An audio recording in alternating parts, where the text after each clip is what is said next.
Dear diary, Mom told me to go to bed, but I'm not, lol. Hopefully she doesn't check on me. I think that's her. Gotta save.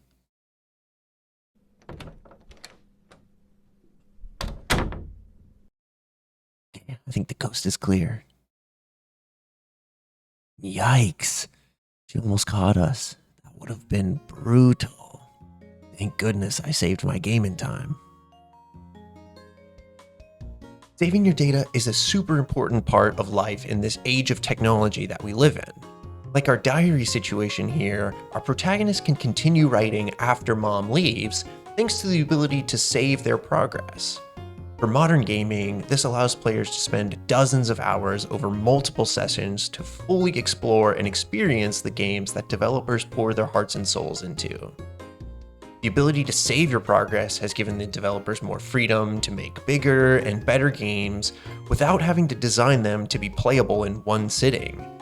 And it has given the player the freedom to put the game down and then pick it up and continue right where they left off, pretty much whenever they want. The earliest saving in video games were in arcades with the high score leaderboard. The machine would save the leaderboard in memory so that the data would persist after the machine was turned off. But that's not really saving your progress in the middle of a game. That's saving a history of playthroughs that have already started and ended. There's no real intention of letting the player pick up where they left off.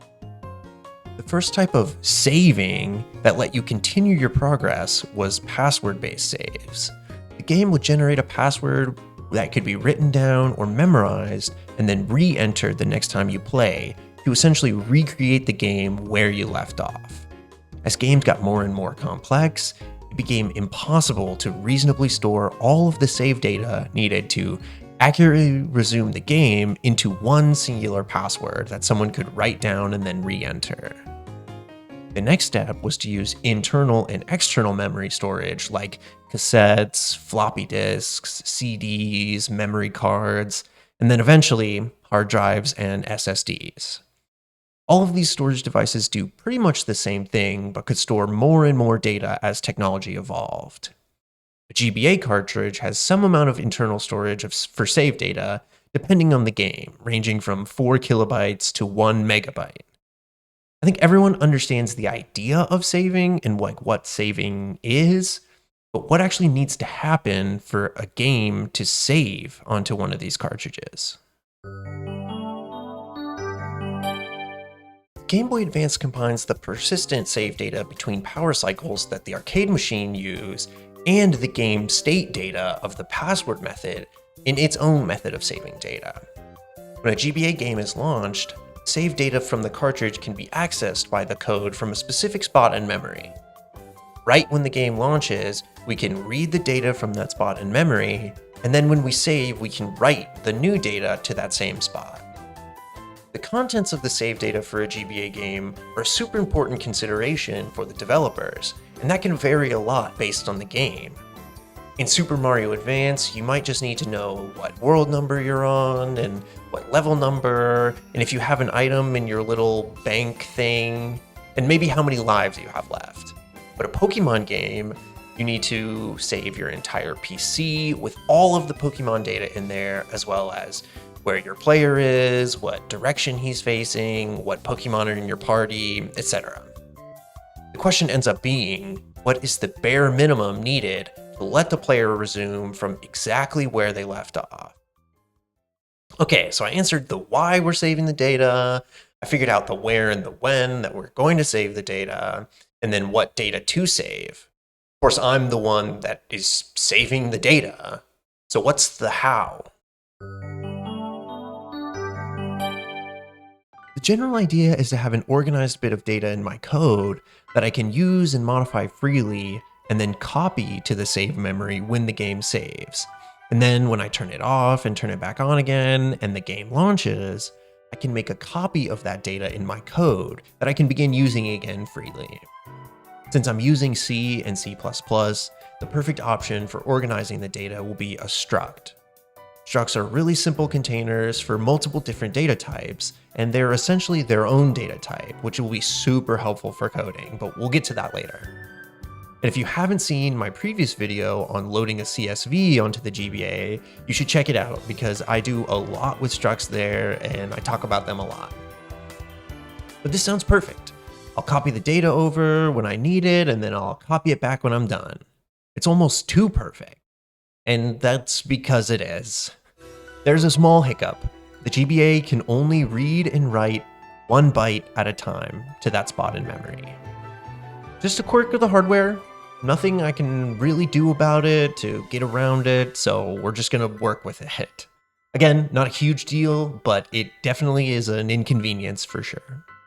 Okay, back to structs. I mentioned earlier that they are kind of their own data type, and that's important for this.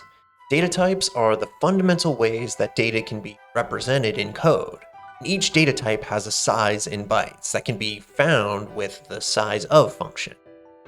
If I wrote code like this, size of char, that would return a 1, because one character has a size of 1 byte. If I wrote this, size of int, which is an integer or a whole number, it would return 4, because an integer is 4 bytes. Well, if I design a save data struct with a bunch of different variables, I can use the size of function to know how many bytes it takes to store the entire struct. And that's all I need to know to save it properly. When I save, I can copy the first byte of the struct to the first byte of the save data, and then the second byte of the struct to the second byte of save data, then third, fourth, fifth, so on, up until the end of the size of the struct. And then, when I load the data, I can create a dummy instance of the struct, and then copy the bytes from the save data in the same way into the dummy struct. I don't need to know how many variables are contained or what their values are, because the structs are always organized the same way in the code every time.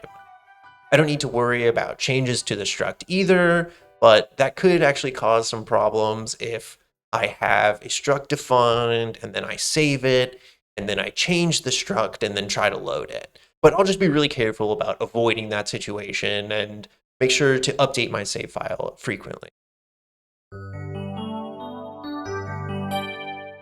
Now that I've done all of the planning and researching into how saving data on the GBA works and discovered a method to save data, I want to design something to test it out. If you haven't guessed already, the diary from the beginning little skit is actually my code. I wanted to design something that was able to showcase multiple aspects of the research I did, and a diary seemed like a really good option. I started with my text terminal from my video all the way back in October that I've used half a dozen times since. Check it out in the link above. And then made it into a text editor that I could use to write and erase text. This worked, but I would not exactly call it user-friendly. You have to scroll for the letter you want, and it's in ASCII order, which is not exactly common knowledge. So the next step was to design a little keyboard for the screen, and a little cursor that uses 2 color palettes for the disabled text and the enabled text to show which letter is currently selected. We can implement the saving and loading code from earlier, and then design a struct which will function as a diary page for saving the data. With a little bit of data for the text editor, and then a full page of text with 500 characters, we get a total of 512 bytes per diary page. And there are some GBA cartridges with 1 megabyte of storage. So hypothetically, I could store almost 2,000 diary pages on a single cartridge, which is pretty sweet. And yeah, it's a cute little thing, you know, it works about as well as I wanted it to, and it doesn't look too bad. I'm no designer, but it looks alright, I guess. You can use the direction pad to navigate the keyboard, and then A and B to select and erase some of the characters. You can use left and right trigger to view the other pages, and then select to erase all of the text, and then start to save it to the save data. And yeah, I've tested up to 60 pages and that has worked perfectly. So that's kind of where I set the limit to, but hypothetically, it could store more. And this was a really useful project. I'll definitely use this knowledge in projects going forward, you know, especially more serious projects like maybe game demos or something of that nature. If you're interested in checking out the source code for this project or getting the .gba file for yourself, I've included the code in a GitHub repository linked below, and the .gba file will be available in the releases section on that page. And check out some of my previous videos on different aspects of GBA programming, like my video on creating world maps, or the Pokemon Reverse Engineering Tools project that I talked about last time. If you liked the video, subscribe to see more of these projects. I think I'm finally going to do something with sprites, so if you enjoy high school math and physics, game development, or just learning about the intricacies of the GBA, you won't want to miss it. All right, thanks for watching.